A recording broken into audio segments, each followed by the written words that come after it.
Welcome to our PCS academy. फिर से आपका पीसीएस अकेडमी एक बार फिर से स्वागत है। आज हम लेके आए एमसीक्यू 2। आप देख रहे हैं सेल का एमसीक्यू 2 लेके आए। पिछला वीडियो में आप देखे थे कि साधारण क्वेश्चंस थे जो आप आसानी से बना ले रहे थे, लेकिन आज हम लोग ऐसा क्वेश्चन का डिस्कस करेंगे जो आपके प्रीवियस ईयर क्वेश्चंस में दिखे हैं और अपकमिंग एग्जाम जो है उसमें आने वाले हैं। ठीक है, तो सबसे पहले हम लोग क्वेश्चंस लेते हैं। यहाँ पर क्या कह रहा है कि A plant cell wall is mainly composed of। ठीक है, अब बात करेंगे हम लोग थोड़ा यहाँ पर क्या कह रहा है कि पादप कोशिका भित्ति मुख्यतः किससे बनी रहती है। अब एक बात बताइए, लिखा हुआ क्या? Protein, cellulose, lipids, starch. ठीक है, चार ऑप्शन है। कहा क्या रहा है कि प्लांट सेल वॉल, ये plant cell wall is mainly composed of. ठीक है, किससे बना रहता है भाई? तो देखिए, ना ही प्रोटीन से बना रहता है, ना ही लिपिड से बना रहता है, ना ही स्टार्च से बना। ये बना रहता है किससे? ये सेलुलोज। अगर कोई क्वेश्चन पूछे कि सर आप हमको बताइए ये सेलुलोज है क्या? सेलुलोज एक प्रकार का कार्बोहाइड्रेट्स है। ठीक है सर, पहचानेंगे कैसे कि कार्बोहाइड्रेट्स है? ठीक है, हम बात करते हैं कैसे पहचाना जाए। अगर हम इसका स्पेलिंग को लिखे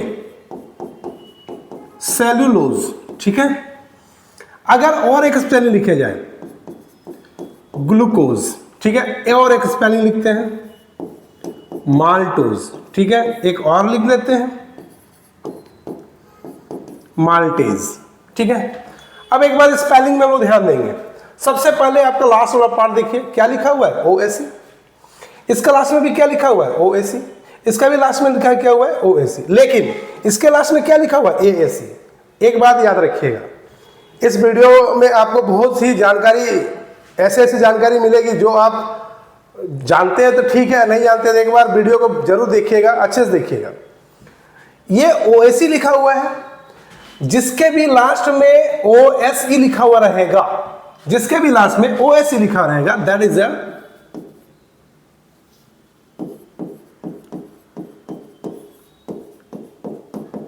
अ कार्बोहाइड्रेट्स फैमिली। ये कौन सा फैमिली से बिलोंग करेगा? कार्बोहाइड्रेट्स फैमिली से बिलोंग करेगा। ठीक है, और जिसके भी लास्ट में ASE लगा हुआ रहेगा, दैट इज अ एंजाइम,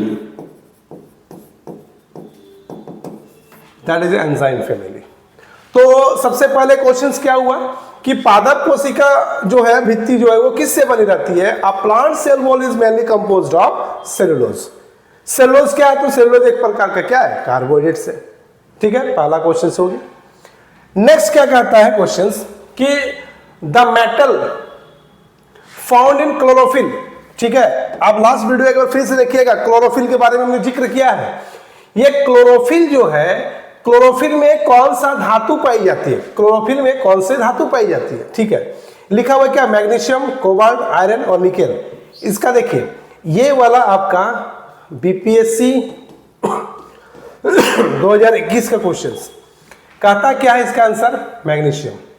फिर से, क्लोरोफिल में कौन सी धातु पाई जाती है? तो मैग्नीशियम धातु पाई जाती है।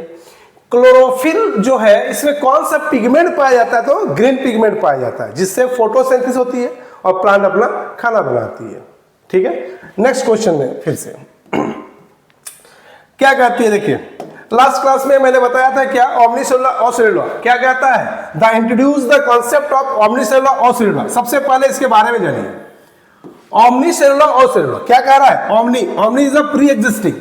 प्री एग्जिस्टिंग का मतलब जो पहले से बना हुआ है, प्री एग्जिस्टिंग जो पहले से बना हुआ है, उसी सेल के बारे में बात कर रहा है। ओमनीसेलुलर ऑसिलेला, ओमनीसेलुलर इज अ प्री एग्जिस्टिंग। ओमनी का मतलब हुआ प्री एग्जिस्टिंग, सेल, सेलुलर का मतलब होता है सेल, ई का मतलब हुआ टू, और फिर से सेलुलर का मतलब हुआ क्या? ई। ठीक है, फिर से बात करेंगे ओमनीसेलुलर ऑसिलेला। फिर से, who introduced the concept of ओमनीसेलुलर ऑसिलेला? ओमनीसेलुलर ऑसिलेला की अवधारणा किसने प्रस्तुत की थी? तो ऑप्शन में देखते हैं। पहले तो आप इसके बारे में समझ गए होंगे, ओमनीसेलुलर क्या होता है और इसेलुलर क्या होता है, सारा चीज। ओमनीसेलुलर जो है, ये एक प्रकार का प्री एग्जिस्टिंग सेल है। ये प्री एग्जिस्टिंग सेल मतलब क्या हुआ? ये एक प्रकार का ऐसा सेल है जो पुरानी सेल है, पुरानी सेल से नया सेल बनाया जा सकता है, उसके बारे में बात कर रहा है। तो सेल टू सेल, ई सेलुलर, सेलुलर ई cellular, pre existing, cell to cell. ठीक है, सबसे पहले लिखा हुआ एंटोन वैन लेeuwenhoek। भाई ये तो 1674 में क्या किया, एक लिविंग सेल का खोज किया। लिविंग सेल का खोज किया था कहां से, पॉन्ड वाटर, तालाब का पानी से। अब पॉन्ड वाटर तो ठीक है, ये किस चीज का खोज किया भाई, लिविंग सेल। ये लिविंग सेल कहां मिला, पॉन्ड वाटर में, दैट इज ए बैक्टीरिया। और इसको क्या और एक नाम से जाना गया, father of bacteriology is known as Antonie van Leeuwenhoek. Father of bacteriology मतलब बैक्टीरिया का जो अध्ययन किया, कौन किया, एंटोनी वैन लोएनहॉफ ने किया। नेक्स्ट लिखा हुआ स्लाइडल। स्लाइडल याद कीजिए, सेल थ्योरी। सेल थ्योरी दो आदमी के दिन का, एक था एमजे स्लाइडल और स्वान। याद कीजिए 1838 टू 39 मैंने ही बताया था कि एमजे स्लाइडल के द्वारा 1838 और 39 ईस्वी में ये सेल थ्योरी दिया गया था। उसके बाद लिखा हुआ क्या, विर्चो, रॉडॉल्फ विर्चो। ये क्या, इन्होंने क्या किया 1855 में, 1855 ईस्वी में प्री एग्जिस्टिंग सेल के बारे में बताया। तो इंट्रोड्यूस किसके द्वारा किया गया था, तो रॉडॉल्फ विर्चो के द्वारा किया गया था। ठीक है, नेक्स्ट फिर एक लिखा हुआ है स्वानसन। ये स्लाइडर और स्वान जो है ना, ये दोनों ही ने मिलके क्या दिया था भाई, इन्होंने मिलके दिया था सेल थ्योरी दिया था। कब दिया था, 1838 टू 39 में। फिर से ओमनी सेलुलर और सेलुलर, आपको ये क्वेश्चन बार बार मिलेगा, इससे घबराने वाली बात है नहीं। ओमनीज जो लिखा हुआ है इसका मतलब होता है प्री एग्जिस्टिंग, पहले से बड़ा हुआ, पुरानी। और सेलुलर ई cellular, cell to cell. Concept clear हो गया। नेक्स्ट क्वेश्चन, चलिए नेक्स्ट क्वेश्चन में क्या कहता क्या है कि भाई what is the meaning of omni cellular ई सेलुलर। अभी थोड़ा देर पहले जस्ट एक क्वेश्चन पीछे ऑप्शन से बात करते हैं। All sales having a nucleus, ठीक है, सभी कोशिका एक कंद्रिका होती है, बहुत बढ़िया बात है। सेल इज द बेसिक, हाँ ये भी सही बात है। Living things are composed of cell, ठीक है। All cell are arise from pre existing cell, ठीक है। ओमनी सेलुलर और सेलुलर क्या था सर, आप ही तो बताए थे क्या sir, pre existing, pre omni, omni का ओमनीस का मतलब ही था क्या, प्रीज, पुरानी सेल। और सेलुलर ई सेलुलर, सेल टू सेल, यही तो बात कर रहे थे, जिसका खोज 1855 ईस्वी में 1855 में किसके द्वारा किया गया, विर्चो, रॉडॉल्फ विर्चो के द्वारा किया गया था। ठीक है, तो इनका आंसर क्या हो जाएगा, इस क्वेश्चन का आंसर हो जाएगा डी। चलिए नेक्स्ट क्वेश्चन। नेक्स्ट क्वेश्चन क्या कहता है कि प्रोकैरियोटिक सेल जो था, अपरिभाषित नाभिकीय क्षेत्र को केंद्रक भी कहते हैं, ठीक है, कहते हैं। The unified nucleus region prokaryotic cell are known as nucleus. ठीक, एक बार ना इस स्लाइड को पढ़ते हैं फिर एक बार। There are two type of cell, एक प्रोकैरियोटिक सेल, एक यूकैरियोटिक सेल। प्रोकैरियोटिक सेल एक ऐसा सेल होता है जो अनडेवलपमेंट सेल है, और यूकैरियोटिक सेल एक ऐसा सेल होता है जो डेवलपमेंट सेल है। ठीक है, तो एक बार इस जगह पर क्या कहता है, नाभिकीय क्षेत्र स्पष्ट रूप से परिभाषित नहीं होती है, इसे न्यूक्लियोइड कहा जाता है। जिसमें न्यूक्लियस वेल डिफाइंड नहीं होता है, जिसमें न्यूक्लियस वेल डिफाइंड नहीं होता है उसको न्यूक्लियोइड कहा जाता है। और वो कहां मिलेगा, प्रोकैरियोटिक सेल में। जिसमें क्या करा, the nucleus region well defined as the surrounding by the nucleus membrane, जो नाभिक के क्षेत्र में अच्छी तरह से परिभाषित है, उसके साथ साथ क्या बोल रहा है, झिल्ली से घिरा हुआ होता है, उसको लोग क्या बोलते हैं, यूकैरियोटिक सेल। तो क्वेश्चंस क्या कहता है, एक बार देखा जाए, न्यूक्लियस, ठीक है, केंद्रक, केंद्रिका, न्यूक्लियोसाइड्स, और एक क्या लिखा हुआ है, न्यूक्लियोइड। आपके पास ऑप्शंस भी यहीं पर है, न्यूक्लियोइड, इसका भी आंसर क्या हो जाएगा, न्यूक्लियोइड्स। प्रोकैरियोटिक सेल एक ऐसा सेल जो अनडेवलप्ड है, अनडिफाइंड है। यूकैरियोटिक सेल एक ऐसा सेल जो वेल डिफाइंड है। ठीक है, नेक्स्ट क्वेश्चन। नेक्स्ट क्वेश्चन क्या कहता है, क्वेश्चन कहता है कि which one of the following responsible for the red colour of tomato. आप सबसे पहले फिगर को देखेंगे, इस फोटो में आपको दिख रहा है ये टमाटर, इस टमाटर का कलर रेड है, वही तो पूछ रहा है, क्या कह रहा है कि टमाटर के लाल रंग के लिए निम्नलिखित में से कौन जिम्मेदारी है, जिम्मेदार कौन है इसके लिए। तो ऑप्शंस क्या क्या कहता है, B carotene, anthocyanin, lycopene, none of aboves. आ जाइए इसका आंसर करते हैं पहले। तो सबसे पहले क्या हुआ, ये कलर कैसा दिख रहा है, सबसे ग्रीन के बाद वो कैसा दिखेगा, थोड़ा सा येलोइश दिखेगा, उसके बाद ये कलर में चेंज हो जाएगा। मतलब ये कलर जो दिख रहा है रेड कलर, ये किसके लिए हो रहा है। तो लास्ट क्लास में मैंने आपको एक लिकोप्लास्ट, क्लोरोप्लास्ट और क्रोमोप्लास्ट, ये तीन के बारे में बताया था। लिकोप्लास्ट एक ऐसा प्लास्टिड है, लिकोप्लास्ट एक ऐसा प्लास्टिड है जिसमें कलर नहीं होते। क्लोरोप्लास्ट एक ऐसे प्लास्टिड है जिसमें ग्रीन पिगमेंट पाए जाते हैं जो खाना बनाने के लिए रिस्पॉन्सिबल है, मतलब प्रकाश संश्लेषण के लिए उत्तरदायी होते हैं, फोटोसिंथेसिस के लिए हम लोग रिस्पॉन्सिबल होते हैं। क्रोमोप्लास्ट क्या कहता है कि change to pigments, change the pigments मतलब पहले ये क्या कलर का था, ग्रीन, अब वो किस कलर में चेंज हो गया, रेड कलर। क्वेश्चन क्या कहता है, टमाटर के लाल रंग के लिए निम्नलिखित में से कौन जिम्मेदार है, तो इसका आंसर हो जाएगा क्या, तो हो जाएगा लाइकोपीन, तो लाइकोपीन हो जाएगा। अच्छा, ये एंथ्रोसाइनिन क्या होगा, एक छोटा सा क्वेश्चन और भी है, इसके बाद मैं डिस्कस करूंगा फिर क्या है इसमें। क्या कहता है, the yellow colour of papaya, the yellow colour of papaya due to, पपीते का पीला रंग किसके कारण होता है। पहले आप इस पपीता को देखिए, यहां पर ग्रीन दिख रहा है, ये पपीता भी ग्रीन दिख रहा है, ये भी दिख रहा है, लेकिन कुछ समय के बाद वो येलो हो जाएगा। आप फोटो में देखें, आप देख सकते हैं, ये आपको ग्रीन दिख रहा है, कुछ देर के बाद वो कैसा कलर का दिखेगा, ये येलो कलर का दिखेगा। बात क्या हुआ, सर क्या ये क्लोरोप्लास्ट है, change the pigment that is a chromoplast. जो येलो कलर में चेंज हो रहा है उसको हम लोग क्या बोलेंगे, क्रोमोप्लास्ट। जो ग्रीन पिगमेंट में है उसको क्या बोलेंगे, क्लोरोफिल। क्लोरोप्लास्ट ग्रीन पिगमेंट्स जिसमें मैग्नीशियम पाया जाता है एलिमेंट, ठीक है। तो आंसर क्या हो जाएगा, तो आंसर देखा जाए तो सबसे पहले हम लोग करेंगे क्या, इसका आंसर ज़ैंथो सॉरी कैरिकाजेंथिन। पेप्सिन क्या है, पेप्सिन एक प्रकार का एंजाइम है जो दूध को दही में कन्वर्ट करने में मदद करेगा। लाइकोपिन क्या है, तो लाइकोपिन आपको मिलेगा रेड कलर टमाटर, सॉरी कैरिकाजेंथिन क्या है, तो सर ये पीला रंग को चेंज करने में, पीला जो पपीता का पीला रंग जो दिख रहा है उसको किसका उत्तरदायी है, कैरिकाजेंथिन। कैरोटीन गाजर में पाए जाने वाला कैरोटीन, ठीक है। तो इसके विषय में हम लोग यहाँ पर सबसे पहले बात करेंगे इस कलर के बारे में। इतने सारे क्वेश्चन देखने के लिए मिल गया। सबसे पहले क्या लिखा हुआ है, red colour of Apple, sorry Apple का जो रेड कलर है वो किस कारण दिखेगा, कौन सा पिगमेंट के कारण दिखेगा, तो एंथ्रोसाइनिन के कारण दिखेगा। अभी हमने पढ़ा रेड कलर ऑफ टोमेटो किसके कारण दिखेगा, ये लाइकोपिन के कारण दिखेगा। येलो कलर ऑफ पपाया किसके कारण दिखेगा, कैरिकाजेंथिन के कारण दिखेगा। कैरोटीन हम लोग क्या बताया सर, कैरोटीन, कैरोट से कैरोटीन, गाजर में क्या मिलेगा, कैरोटीन। उसके बाद टर्मरिक क्या कह रहा है, yellow colour of turmeric is xanthophyll, ठीक है। क्या क्या है भाई, रेड कलर ऑफ एप्पल जो है एंथ्रोसाइनिन, याद रखिएगा।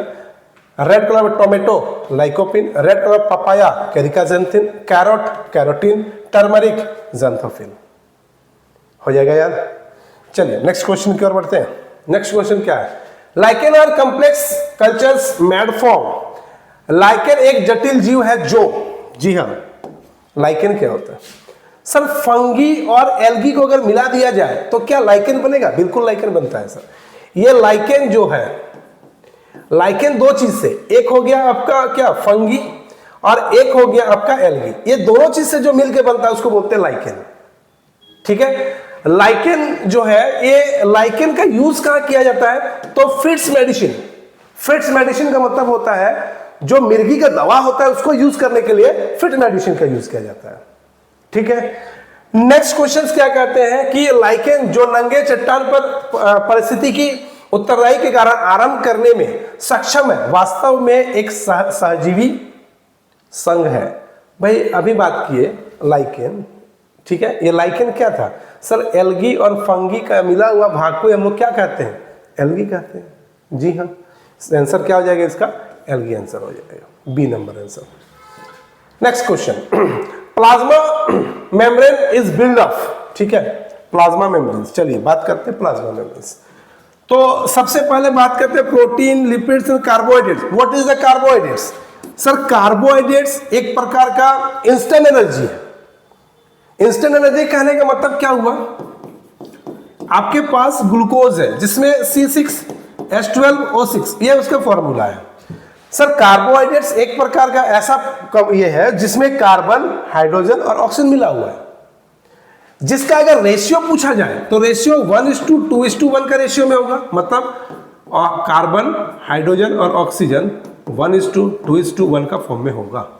क्या ये भी होगा 6 1 जा 6 2 जा 6 1 जा, 1:2:1 का फॉर्म में जो आएगा दैट इज कार्बोहाइड्रेट्स। ठीक है, तो प्रोटीन और लिपिड्स क्या है भाई, ये दोनों को जब मिलाया जाए तब इसका क्या बनेगा सर, यही तो है प्लाज्मा मेम्ब्रेन। प्लाज्मा जो झिल्ली है, प्लाज्मा झिल्ली बनी होती है किससे, आपका प्रोटीन और लिपिड से मिलकर जो बनती है उसी को क्या कहा जाता है, प्लाज्मा मेम्ब्रेन्स। That's it. चलिए नेक्स्ट क्वेश्चन की ओर बढ़ते हैं। Which of the following the organelles share the power of the cell? Ribosomes, mitochondria, cell membrane, then centrosome. देखिए सबसे महत्वपूर्ण जानने के लिए बात यहां पर क्या आया, ये बोला सेंट्रोसोम। सर सेंट्रोसोम क्या होता है? सेंट्रोसोम सिर्फ और सिर्फ एनिमल सेल में पाए जाते हैं। ये क्या करते हैं भाई, ये सेल डिवीजन करने में मदद करती है। किसमें सर, सेल डिवीजन करने में मदद करता है बस एनिमल सेल में। तो सर प्लांट सेल के लिए कौन होगा, तो प्लांट सेल के लिए टिश्यू जब पढ़ेंगे तो एक वर्ड आएगा जिसको बोलते हैं मैरिस्मेटिक टिश्यू, जो क्या करेंगे आपके प्लांट सेल को जो डिवीजन करने में मदद करते हैं तो वो उसमें मदद करते हैं। उसी प्रकार से सेल डिवीजन किसके मदद से, सेंट्रोसोम। ये कहाँ मिलेगा, सिर्फ और सिर्फ एनिमल सेल में। ठीक है, लेकिन क्वेश्चन क्या कहता है कि power house of the cell, इसको क्या बोलेगा भाई, माइटोकॉन्ड्रिया। माइटोकॉन्ड्रिया क्या कहा जाता है, पावर हाउस ऑफ सेल कहा जाता है। चलिए next question. Which part of animal cell power house, पशु कोशिका के किस भाग को पावर हाउस कहा जाता है? अभी थोड़ा देर पहले पढ़े हम लोग कि क्या होगा, माइटोकॉन्ड्रिया। अच्छा, सेल वॉल क्या है भाई, सबसे पहले cell wall is composed of cellulose, अभी थोड़ा देर पहले। न्यूक्लियस क्या था, न्यूक्लियस सेंटर ऑफ द, ये सेल है, इस सेल का जो पार्ट होगा ये सेंटर, इसी को हम लोग क्या बोले, इसी को तो आप कहते हैं क्या भाई, इसी को तो कहा जाता है न्यूक्लियस। ठीक है, इस न्यूक्लियस का खोज किसके द्वारा किया गया था, तो रॉबर्ट ब्राउन के द्वारा 1831 में किया गया था। ठीक, इसे किस नाम से जानते हैं, तो brain of the cell. Last आपको प्रीवियस वीडियो देखिएगा तो आपको मिलेगा कि इस न्यूक्लियस के बारे में मैंने बहुत सारा चीज बताया कि न्यूक्लियस क्या है। न्यूक्लियस एक प्रकार का ब्रेन ऑफ द सेल है, सेंटर ऑफ द सेल है, कंट्रोल है, मैनेजर है, इसके नाम से जाना जाता है। और माइटोकॉन्ड्रिया क्या कहा जाता है, power house of the cell कहा जाता है। ठीक है, चलिए नेक्स्ट क्वेश्चन की ओर। Which of the following cell organ play the most of scientific role in protein synthesis? हाँ ठीक है, चलिए बात करते हैं इसके बारे में। निम्नलिखित में से कौन सा कोशिकांग प्रोटीन संश्लेषण का सबसे महत्वपूर्ण भूमिका निभाती है? तो सर आंसर क्या है, एंडोप्लाज्मिक रेटिकुलम्स और ribosomes. Endoplasmic reticulums, endoplasmic reticulums एक ऐसा पार्ट है जो कार्बोहाइड्रेट्स, प्रोटीन को सिंथेसिस करने में मदद करता है। देन स्टेरॉइड, स्टेरॉइड को भी क्या करेगा, ये अपनी ओर लेने में मदद करता है। ठीक है, और साथ साथ में कौन है भाई, राइबोसोम्स। राइबोसोम्स को फैक्ट्री कहा जाता है, किसका, प्रोटीन का फैक्ट्री कहा जाता है। इसीलिए ना प्रोटीन का संश्लेषण भी आपका इस राइबोसोम्स में होता है। तो एंडोप्लाज्मिक रेटिकुलम्स जो है इसको हम लोग क्या कह रहे हैं सर, इसका मेन रोल जो है सिंथेसिस करना, किस चीज का, protein, lipids and steroid, then carbohydrates का भी। ये सारे चीज को वो क्या करेंगे, ये सिंथेसिस करने में मदद करता है। ये आपका प्रोटीन के साथ साथ क्या करेंगे, ये सिंथेसिस करेंगे। आंसर क्या क्या होगा, एंडोप्लाज्मिक रेटिकुलम्स और राइबोसोम्स। ठीक है, next question, who is the father of cell biology. ये बहुत ही इंपॉर्टेंट क्वेश्चन है। देखिए आपके पास ऑप्शन है 4 और उस 4 ऑप्शन में आपने फट से सी को मार दीजिएगा आंसर। क्यों, आपको दिखा है क्या कि सेल का खोज किसके द्वारा किया, नहीं, ये क्या कह रहा है, who is the father of cell biology. कोशिका जीव विज्ञान के जनक कौन है, कोशिका जीव विज्ञान, कोशिका जीव विज्ञान के जनक हो जाते हैं प्लेडे। ठीक है भाई, ये कौन है, ये आप नाम सुने होंगे, यूट्रस में कैंसर, इसका खोज के बारे में बताने वाले थे। सबसे पहले इसका खोज यही किए थे। और ये जो प्लेन है ना, ये क्या कहा इसको कि सर सेल बायोलॉजी जो है, सेल बायोलॉजी मतलब सेल, कोशिका के विज्ञान, कोशिका जीव विज्ञान का जो थे वो नाम थे क्या, प्लेडे। और रॉबर्ट हुक कौन है भाई, 1665 को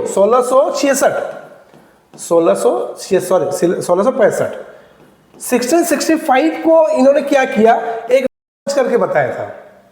बताया ना कि आप एक पेड़ है, पेड़ का छाल जिसको हम लोग बोलते हैं वुडन बार्क या फिर वो कॉर्क, इससे जो खोज करके बात बताया था वही है ये रॉबर्ट हुक। ठीक है। नेक्स्ट क्वेश्चन क्या कहते हैं कि who is the consider of the father of biology. चलिए, जीव विज्ञान के जनक किसे कहा जाता है? आप क्वेश्चन देखिए इसको, ये कोशिका जीव विज्ञान है, ये क्या है? जीव विज्ञान के जनक किसे कहा जाता है? तो जीव विज्ञान के जनक कहा जाता है किसे भाई? तो अरिस्टोटल को कहा जाता है, ठीक है, ये अरिस्टोटल। लिनियस, मेंडल और थियोफ्रास्टस। लिनियस जो थे, लिनियस कौन थे? इन्होंने 1755 में एक वर्गीकरण किया गया था, taxonomy. Father of taxonomy is known as Linnaeus. 1753 में इन्होंने वर्गीकरण किया। वर्गीकरण किससे किया? एक आगे और क्वेश्चन से होंगे, उसमें मैंने पूरा डिटेल बताया हुआ है, ठीक है। आप वीडियो में बने रहिए, इसको देखते रहिए। मेंडल, नाम तो पढ़े होगा, जीन।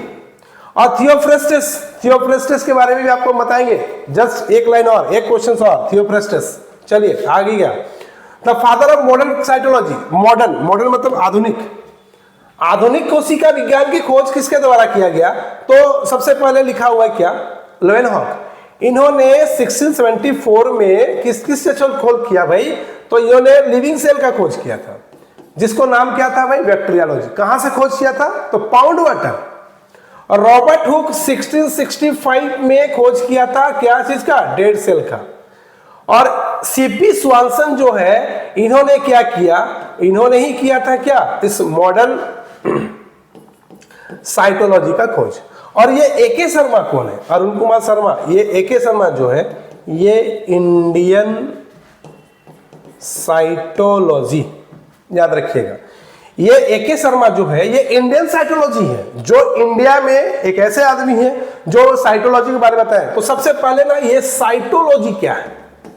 साइटोलॉजी, सर ये साइटो जो है ना, इसका मतलब होता है क्या? Cell.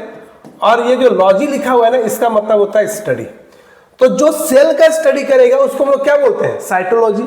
It means logy study. जैसे डेंटोलॉजी, किसका अध्ययन करेगा? वो दांत का अध्ययन। कार्डियोलॉजिस्ट, हार्ट का। इसी प्रकार से जितने के पीछे लॉजी लगा हुआ रहता है, मतलब वो उस चीज के लिए क्या है भाई? स्पेशलिस्ट है, वो उसका स्टडी करके आए हुए, ठीक है। तो इसका आंसर क्या हो जाएगा भाई? तो सीपी स्वानसन। सीपी स्वानसन के लिए एक बुक लिखा गया था, उसका नाम है द सेल। इनके द्वारा एक बुक लिखा गया है, इस बुक का नाम है द सेल, ठीक है। चलिए नेक्स्ट क्वेश्चन क्या कहता है? सॉरी 16, ओहो, अच्छा ठीक।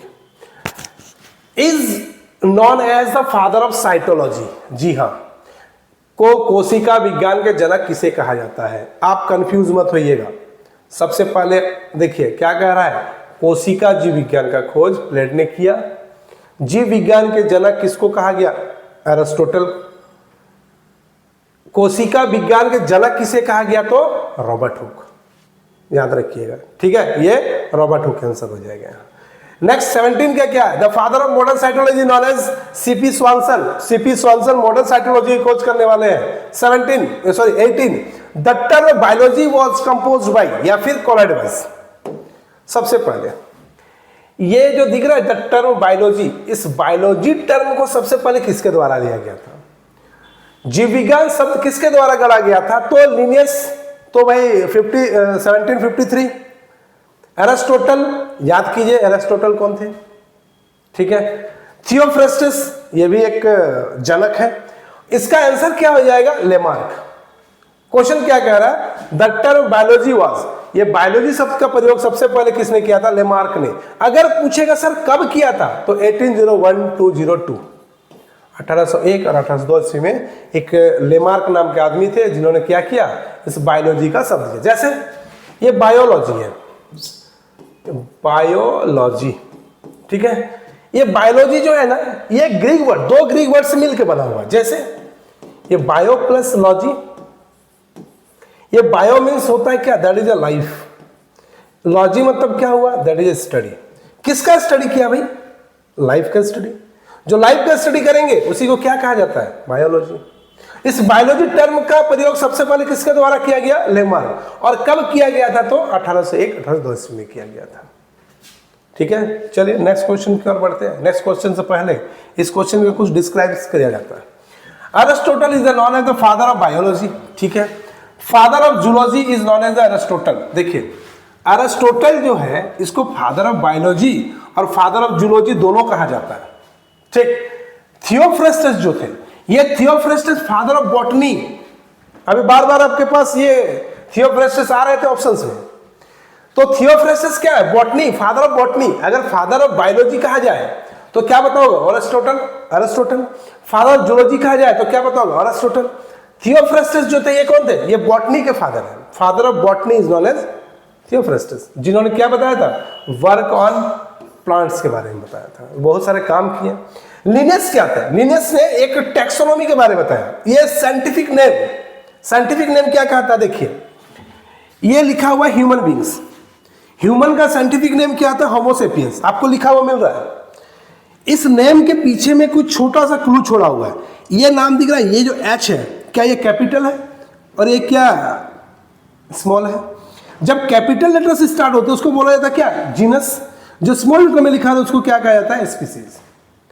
और इन्होंने कब 1753 में ये वर्गीकृत किया गया था, सबसे पहले इन्हीं के द्वारा। मतलब याद रखिएगा, अगर किंगडम हम बात करते हैं थोड़ा सा, तो सेकंड क्लासिफिकेशन ऑफ किंगडम जो था वो कार्ल लिनियस के द्वारा ही दिया गया था। प्लांट से प्लांटे, एनिमल से एनिमेलिया का बात किया गया था इसी से। तो साइंटिफिक नेम कैसे आया भाई? तो साइंटिफिक नेम में फिर से यहां पर देखेंगे, एक कॉमन नेम है जिसका नाम है टाइगर।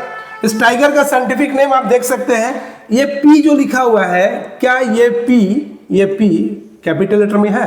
अगर वो कैपिटल लेटर में स्टार्ट हो रहा है तो दैट इज ए जीनस, और अगर ये स्मॉल लेटर में स्टार्ट हो रहा है दैट इज ए स्पीसीज। तो याद रखिएगा, father of biology Aristotle, father of zoology Aristotle, father of botany Theophrastus, और taxonomy, father of taxonomy is known as कौन भाई? लिनियस। लिनियस ने साइंटिफिक नेम कब से स्टार्ट किया गया था भाई? 1753। यहां तक कि प्लांट, एनिमल्स, ह्यूमंस, बर्ड्स हो गए, बहुत सारे फल हो गए, ये सारे चीज के बारे में जो बताया उसका नाम क्या है? Scientific name, bionomenclature. आप देख रहे होंगे इसमें लिखा होगा बायोनोमेनक्लेचर, ठीक है। चलिए नेक्स्ट क्वेश्चन क्या कहता है? नेक्स्ट क्वेश्चन कहता है कि निम्नलिखित में से किसे कोशिका के आत्महत्या की थैले कहा जाता है? भाई माइटोकॉन्ड्रिया, गोल्गी कॉम्प्लेक्स, लाइसोसोम और न्यूक्लियस। लास्ट वीडियो में आप देखिएगा, आपको मैंने बताया हुआ है कि लाइसोसोम जो होता है ना, उसको हम लोग कहा जाता है कि सुसाइड ऑफ द बैग्स। इसमें 24 टाइप का एंजाइम रिलीज होता है, जिसमें से एक एंजाइम हाइड्रोलाइटिक एंजाइम जो है वो महत्वपूर्ण काम करते हैं, जो खाना को डाइजेशन कराने में मदद करते हैं, उसी को हम लोग क्या बोलते हैं? लाइसोसोम। तो यह क्या कह रहा है? Which of the following known as the suicide of the bags is known as answer lysosome, ठीक है। नेक्स्ट लास्ट क्वेश्चन क्या कहता है कि निम्नलिखित में कौन सा कोशिका प्रोटीन, लिपिड और परिवहन संशोधन के लिए, पैकेजिंग के लिए जिम्मेदार है? देखिए सबसे पहले आंसर आएगा mitochondria, power house of the cell, endoplasmic reticulums, synthesis of protein, lipids and steroid, Golgi complex. जी हाँ, गोल्जी कॉम्प्लेक्स क्या कहता है? सर गोल्जी कॉम्प्लेक्स एक ऐसा पार्ट है जिसे क्या किया जाता है? सर ये ट्रांसपोर्टेशन, मॉडिफाई और पैकेजिंग फॉर किसके लिए? प्रोटीन एंड लिपिड्स के लिए। जो प्रोटीन और लिपिड्स का पैकेजिंग करे, ट्रांसपोर्ट करे, मॉडिफाई करे, उसे क्या कहा जाता है? गोल्जी कॉम्प्लेक्स, ठीक है। तो डीएनए आरएनए ये आपका नेक्स्ट वीडियो मिलेगा, ठीक है। चलिए और भी कुछ क्वेश्चन है? नहीं सर, ठीक है, कोई बात नहीं। चलिए 20 क्वेश्चंस आपके पास। आपको कोई भी क्वेश्चन अगर डाउट्स है तो आप हमारे कमेंट्स बॉक्स में आइए और उसमें कमेंट्स कीजिए। नेक्स्ट वीडियो में फिर से आपको उसका एनालिसिस करके बताया जाएगा, ठीक है। चलिए इस प्रकार से वीडियो आपको मिलते रहेंगे, और किसी प्रकार के कोई भी क्वेश्चन में आपको डाउट्स होगा तो हमारे साथ बने रहिए। थैंक यू, जय हिंद।